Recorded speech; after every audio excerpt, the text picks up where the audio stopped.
하나님 말씀입니다. 요한복음 8장 1절에서 11절 말씀을 한 절씩 교독하시겠습니다. 1절, 2절을 제가 읽겠습니다.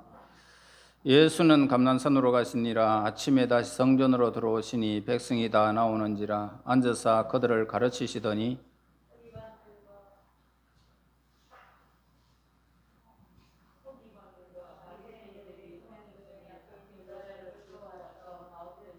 예수께 말하되 선생이여 이 여자가 가늠하다가 현장에서 잡혔나이다.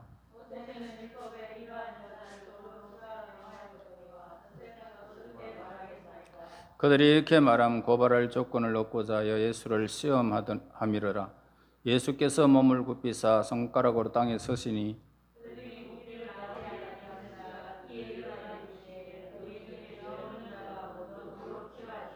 다시 몸을 굽혀 손가락으로 땅에 서시니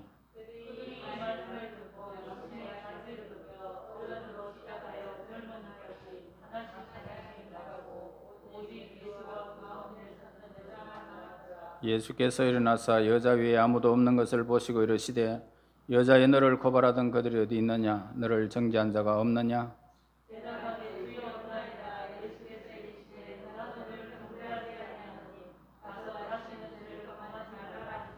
아멘.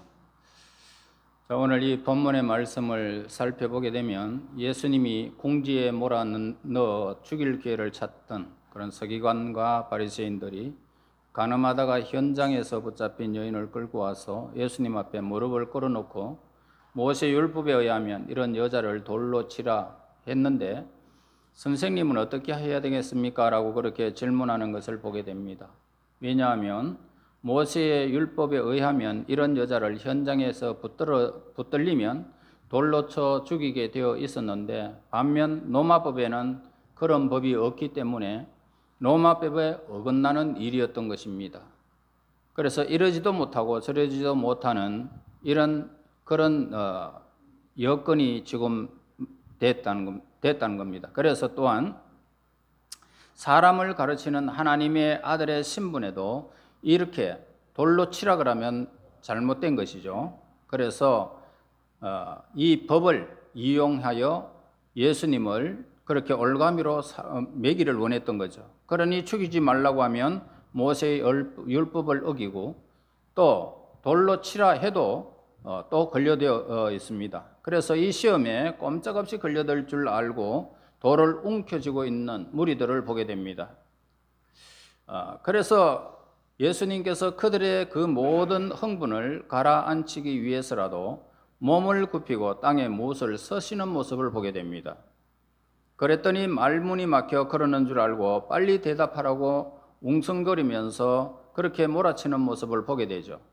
그때 예수님은 일어나셔서 너희 중에 죄가 없는 자가 돌로 치라 라고 말씀하신 후에 다시 굽혀서 손가락으로 무엇인가 땅에 서신 모습을 보게 됩니다.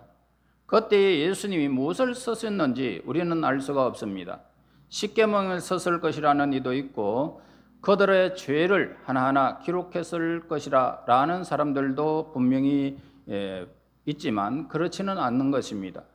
그러나 너희 중에 죄 없는 자가 돌로 치라 하신 이 말씀은 그들의 양심을 찌르는 말이면 틀림이 없던 것입니다.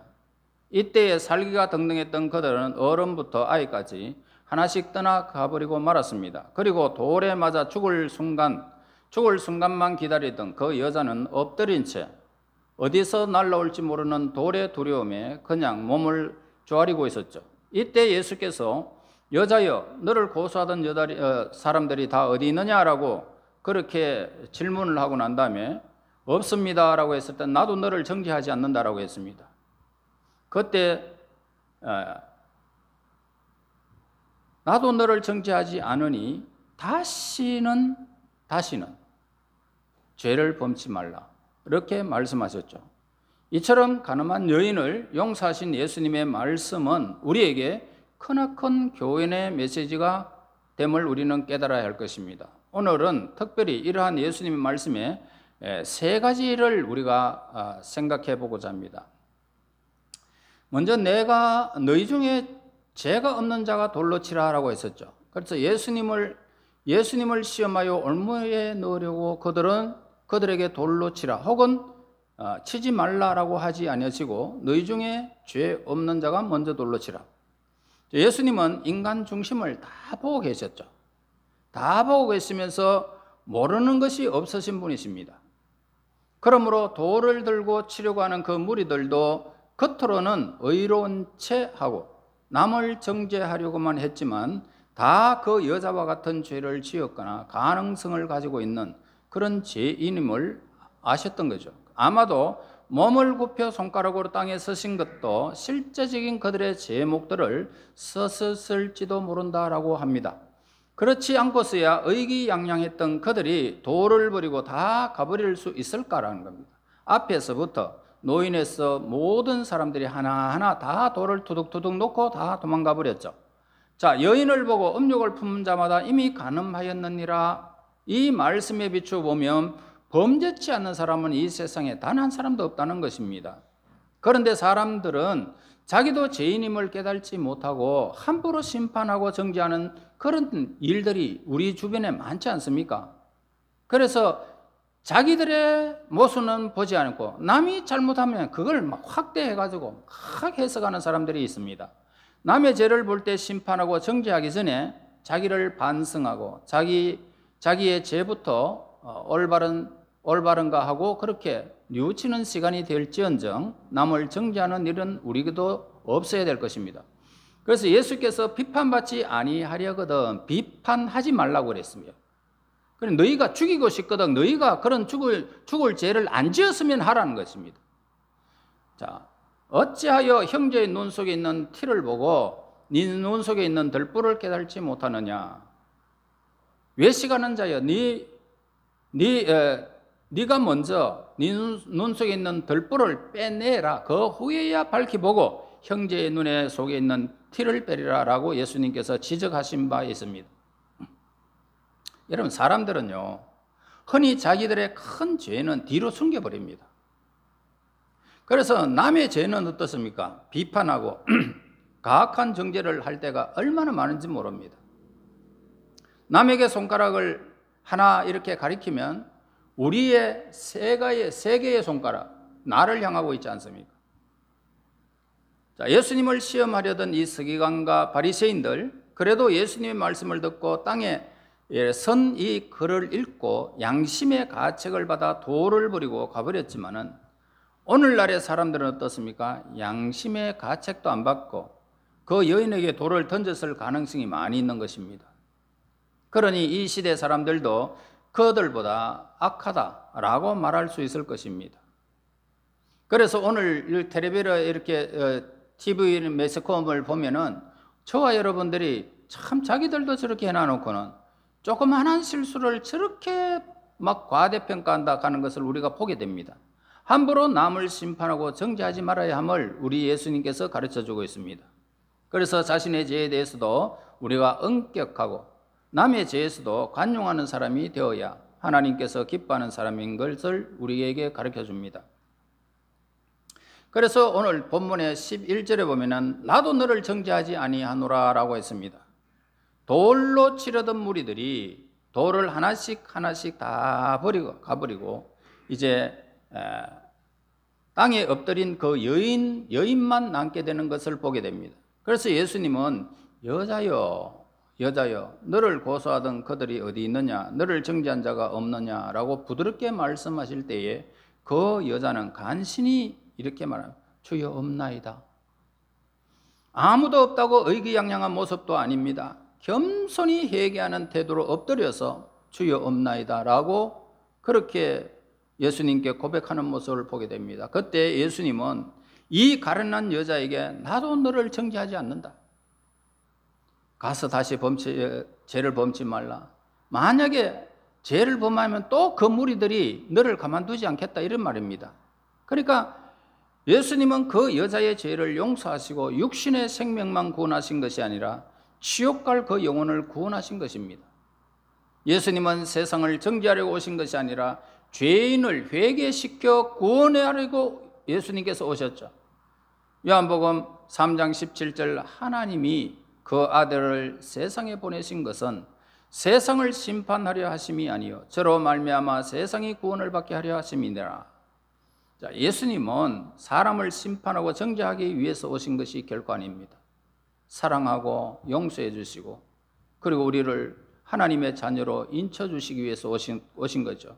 어떤 흉악한 죄인이라도 회개할 때 하나님은 다 용서해 주고 구원해 주셨지 않습니까?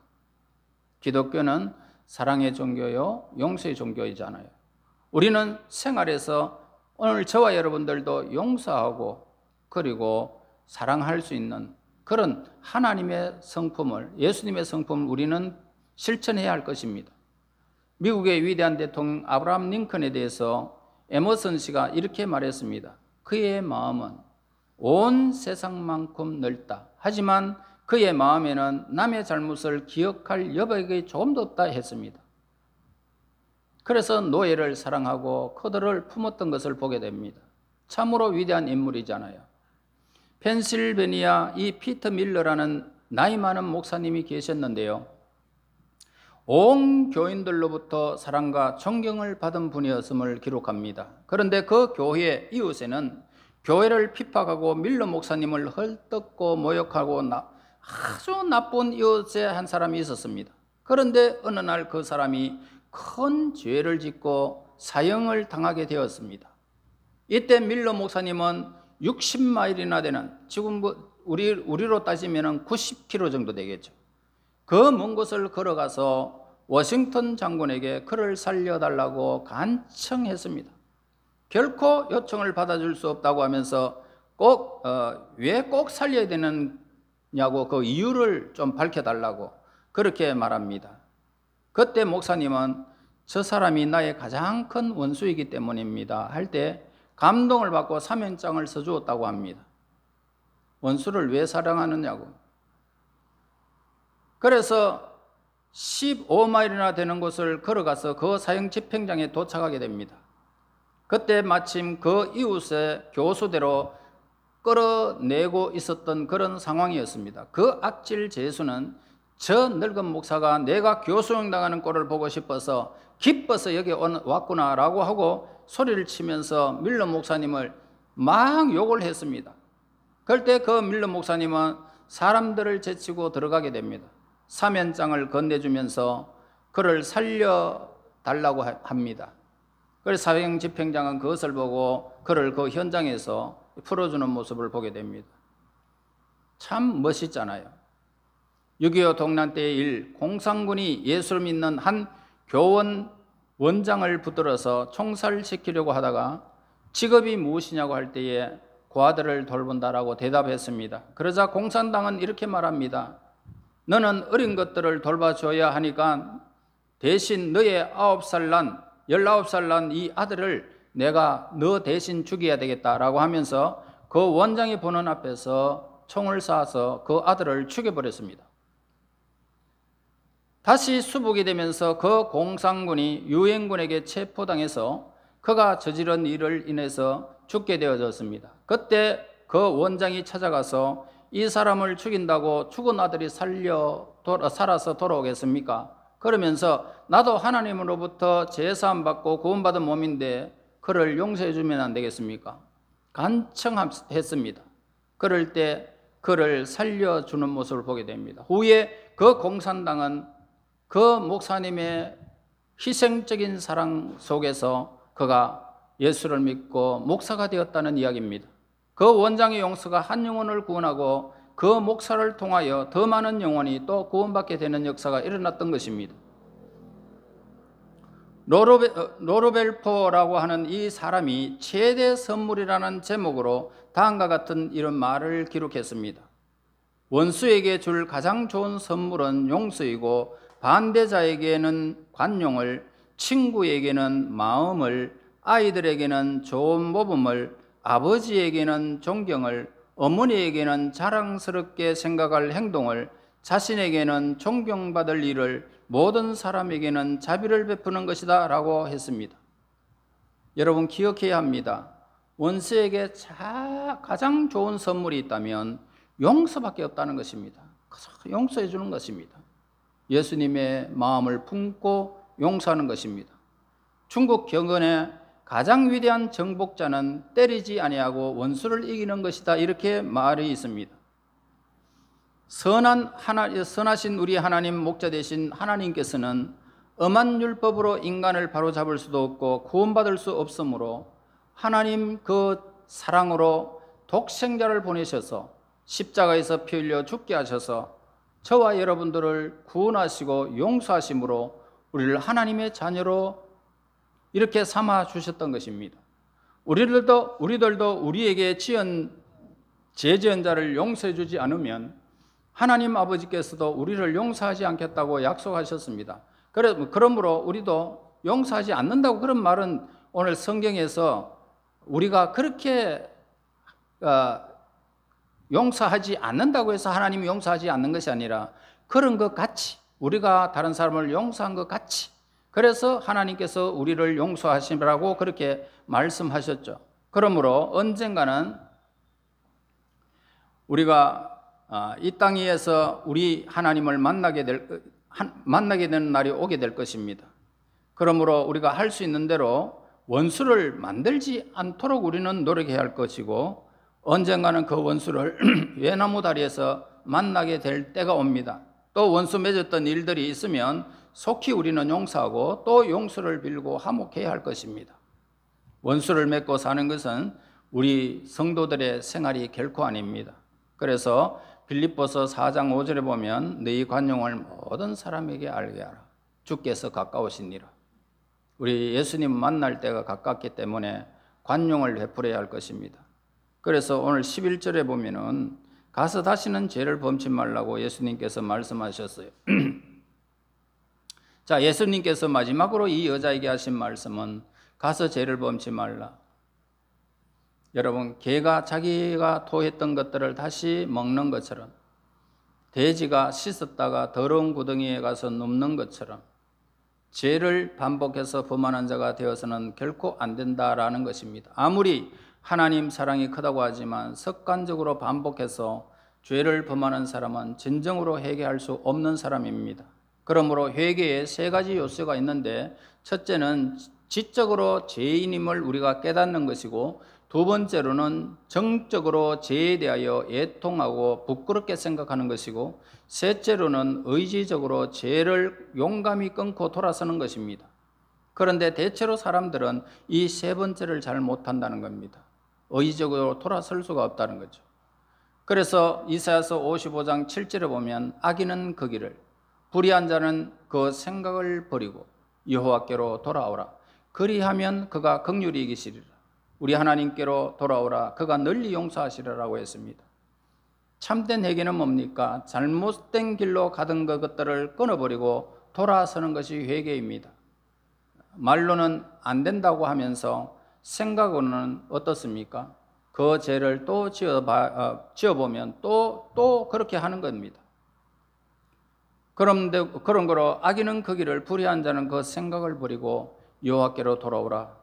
예수님께서 가늠하다가 붙잡혀온 이 여자를 용서해 주셨지만 그 죄를 좋게 보신 것은 결코 아닌 것입니다. 물론 이 세상에서 죄 없는 사람이 어디 있습니까? 모두가 죄를 다 지었죠. 그러나 예수 그리스도 안에서 사람들 앞에서 내가 또 정죄함을 받는 것은 얼마나 부끄러운 일인지 모릅니다. 그러기 위해서 죄를 짓지 말고 그리고 하나님께로 돌아오는 것이 가장 아름다운 것이죠. 우리는 예수님 안에 있으면 죄에서 자유를 누렸다는 사실을 보게 됩니다. 하나님께로 돌아가고 예수님께로 돌아온 저와 여러분들, 이 죄는 너무나도 가증한 것이지만 예수 안에 있는 자는 결코 정죄함이 없습니다. 그러므로 우리는 하나님께로 예수님께로 돌아와서 예수님 안에서 우리의 삶을 펼쳐나가고 믿음의 삶을 살아가야 할 것입니다. 그래서 우리가 하나님 앞에서 예수님 안에서 행하는 모든 일들은 의로운 것이기에 이 땅의 삶의 수많은 일들이 벌어질 때마다 우리의 삶의 욕심을 위해서 우리의 육체를 버리지 마시고 날마다 예수님을 따라서 예수님 안에서 정죄함이 없는 진리 안에서 자유를 누리는 하나님의 백성들이 되어 이 땅에서 삶에 지치지 말고 날마다 그 모든 것에 얽매이지 말고 하나님을 향하여 자유로운 인생이 되어져서 이 땅의 삶의 수많은 일들을 잘 감당하다가 예수님 만나서 그 영광을 우리는 누려야 할 것입니다.